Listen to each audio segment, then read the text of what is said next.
আবহাওয়া কেন্দ্র আগরতলা থেকে প্রচারিত ত্রিপুরার দৈনিক আবহাওয়া বার্তায় আপনাদের স্বাগত। আমি দীপন দেবনাথ। প্রথমেই থাকছে গত ২৪ ঘন্টায় জেলাভিত্তিক বৃষ্টিপাত। গত ২৪ ঘন্টায় ত্রিপুরার আবহাওয়া শুষ্ক পরিলক্ষিত হয়। গত ২৪ ঘন্টায় তাপমাত্রার দৃশ্যপট।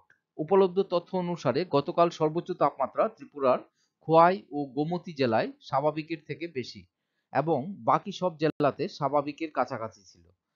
গতকালের সর্বোচ্চ তাপমাত্রা রেকর্ড করা হয়েছে 24.8 ডিগ্রি সেলসিয়াস কৈলাসহরে। এবং উপলব্ধ তথ্য অনুসারে আজ সকালে সর্বনিম্ন তাপমাত্রা ত্রিপুরার ঊনকোটি ও ধলাই জেলায় স্বাভাবিকের কাছাকাছি এবং বাকি জেলায় স্বাভাবিকের থেকে বেশি ছিল। আজ সকালে ত্রিপুরার সর্বনিম্ন তাপমাত্রা রেকর্ড করা হয়েছে 11.4 ডিগ্রি সেলসিয়াস কমলপুরে। আগামী 24 ঘন্টায় আবহাওয়ার আভাস।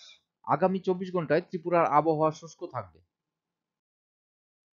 আগামী 24 ঘন্টায় জন্য আবহাওয়ার সতর্কতা। ত্রিপুরার সব জেলার ১-২ জায়গায় ঘন কুয়াশা থাকার সম্ভাবনা রয়েছে। আগামী 24 ঘন্টার জন্য তাপমাত্রার আভাস। আগামী 24 ঘন্টায় সর্বোচ্চ তাপমাত্রা 24 থেকে 26 ডিগ্রি সেলসিয়াস এর মধ্যে থাকার সম্ভাবনা, যা স্বাভাবিক বা তার থেকে কম, এবং সর্বনিম্ন তাপমাত্রা 11 থেকে 14 ডিগ্রি সেলসিয়াস এর মধ্যে থাকার সম্ভাবনা রয়েছে, যা স্বাভাবিক বা তার থেকে বেশি।